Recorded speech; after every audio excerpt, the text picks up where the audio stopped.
Hi everyone, I'm Russ. I am Mark. And this is a spirited endeavor. Prime in the Pump edition. That's right. Okay. So this is an interesting one. In many ways. In many, many ways. Yeah. So what drew me to this one was the shape of the bottle, Yeah, which I it's thought was gorgeous. just cool. I mean, this thing is heavy. It's got a nice, solid bottom to it and everything. It just, the beautiful teardrop shape and everything to that. Yeah. It's made in Portland, Oregon. Yep. Which not many whiskeys that I've run across coming from Portland, Oregon. And it's cast strength. Yep. Yeah.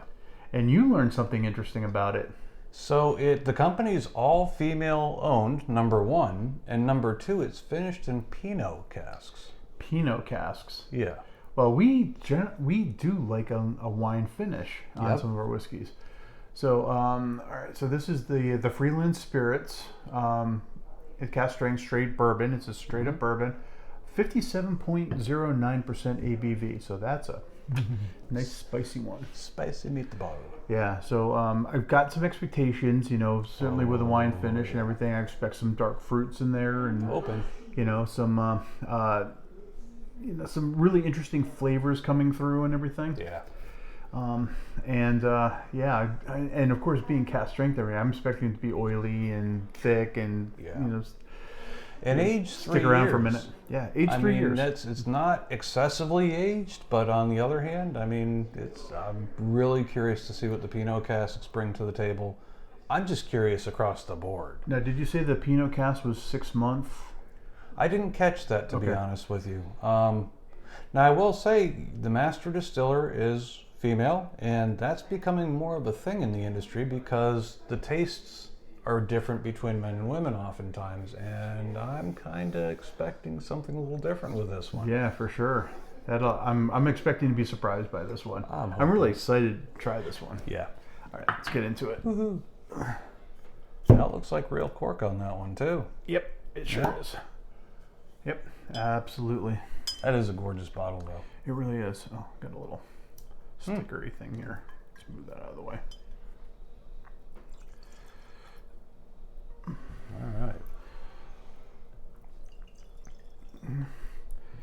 So a bourbon. The nose oaky with a touch of glue. Okay. All right. Let's see what we have here. All right. That's it. I mean, it's a beautiful whiskey. I mean, it is thick. It is. That is thick. Yeah. Ice, oil, sheets. Yep, ribbons and ribbons. Yeah. All good stuff there. Yeah, nice. There we go. Found it. Yep. All right. So I'm definitely getting caramel on that one, but I am getting a little bit of fruit. A little bit. Maybe some raisin or something. Just a little zip of it around the edges. Just a little bit, just on the edges, everything. Whether it's like prune or raisin. It's a bright whiskey. Oh, yeah. Again, not dark and moody. It's not dark fruits, just, Yeah, that is the truth. I really expected this one to be a little darker and moody, but I think the wine finish on that just amped it up and made it brighter. Agreed. And there's no doubt that it's a higher ABV because I'm definitely catching some vapors. Yeah. I'm not putting my nose right into that glass this time. But man, that is good. That smells amazing. Smells great. Oh yeah. Okay. Cheers. Cheers. Oh man. Oh man. Spicy. Oh. Very spicy. Oh, I love that spice. Still going. Still going. Yep. Wow. Sweet. Like a fruity sweetness. Yeah. Like not candy. Not candy, but if you were to maybe like jam. Oh yeah. Yeah, maybe like a raspberry or grape jam.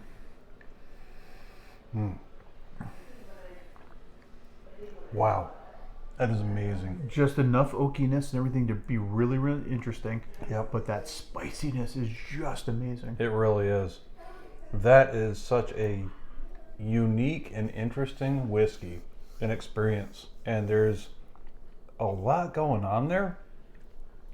The thing initially is that first sip, there's just so much happening that parsing out every little piece of it is a little difficult because there's just so much. Now I will say, number one, plenty of oils, coats the tongue really nice.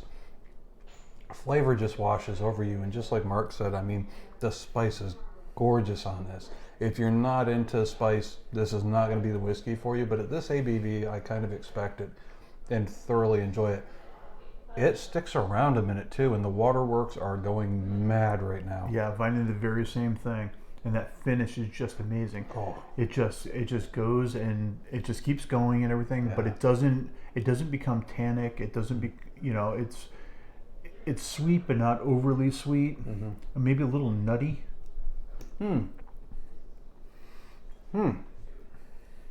I've got to say, I'm impressed that they used a fairly soft touch on the Pinot finish. Because I could have seen that being a little heavy-handed, maybe one-dimensional. This is actually a really nice balance of that. I was wondering how those two were going to play between the bourbon versus the Pinot, and it actually works really nicely. Much like it was on the nose, on the nose you get the typical bourbon, the caramel, so on and so forth, and then you just skirting around the edges, you get a little bit of that Pinot fruity nature to it. I find the palate's kind of the same way. Initially you get the bourbon, you get the spice, and then just around the edges you get that little bit of Pinot fruitiness to it, and it's just, I really dig that. Yeah, and I completely agree. So it's just enough fruit in there just to give it, just an added dimension. Yeah. But it just plays well with it and doesn't take over the show.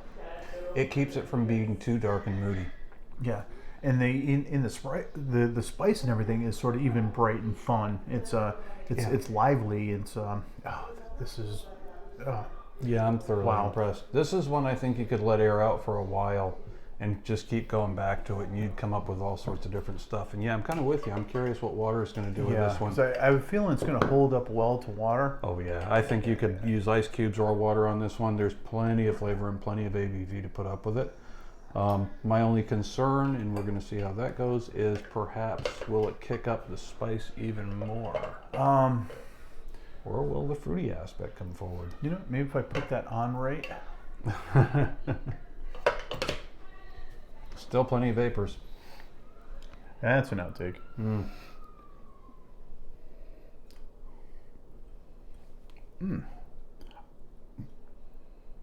Wow, that completely changes the nose on that. Just a couple of drops of water.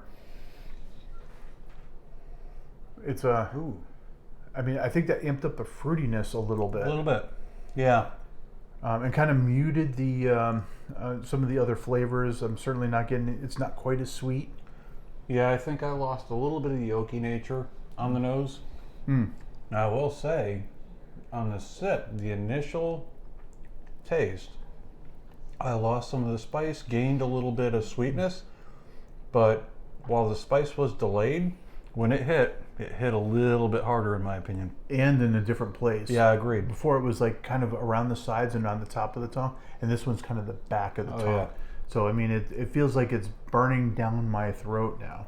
It's like it brought oils to the surface, and when those oils hit the back of your mouth, that's when they just kind of ignite. Yeah, that's interesting too. Yeah, I don't know. I think I prefer it without the water, but that's just sort of my personal taste. I just prefer it usually straight up. But that's interesting. I bet you that would hold up well to ice. That would certainly mute down the spice a little bit. Definitely. No, certainly. This would be perfect with ice. It would hold up very nicely with that. Water, I don't think I would go straight water on it. I like the viscosity and the mouthfeel neat better than I do with the water, because I think the water thins it out a little bit. Go figure. I think it also delays a lot of the flavors that I enjoyed, pushes them to the back. And so initially you take a sip and yeah, you get a little bit of the sweetness and whatnot. But again, everything hits much later and you just get a wave, and it's now a wave of spice and the sweetness and all this stuff that was kind of evenly distributed in a neat pour. Yeah. I think the neat pour was just more rounded for me, if that makes any sense whatsoever, which probably doesn't. But all right, 1 to 5. What are you thinking? 6. I dig the hell out of this. I dig the hell out of it too. I'm not going to give it a 5 because I don't know if I would like this all the time. I think I get that. Yeah, I think if I'm looking for something lively and interesting, and this is probably the one I'm going to go for. Yeah. If I'm just looking to mellow out with a whiskey, this is probably not the one I'm going to go for. This could be a challenge, I think. There are going to be times when this is perhaps more of a challenge than what somebody's looking for. But for me, that's part of what makes this special, because this is the one that sits on the shelf for every now and then. You got that. You want something different. You want something that's going to push you a little bit. And the flavors that this brings is very unique. Yeah, agreed. Yeah. Very cool. Good one for after a tough day when you want to kind of punish yourself, maybe just a little bit. Well, it's got the ABV to do that. Yeah. No doubt about it. Yeah, for sure. I love this. Yeah, this is a fantastic whiskey. Yeah. I'm gonna hold back on a 5 and say it's 4.5 for me. Cool. Well, it's going to be a 5 for me. Anyhow, hope you guys had a good time. Yeah, we sure did. And we'll catch you later. Catch you on the next one. Bye. Bye. Damn. That is zippy.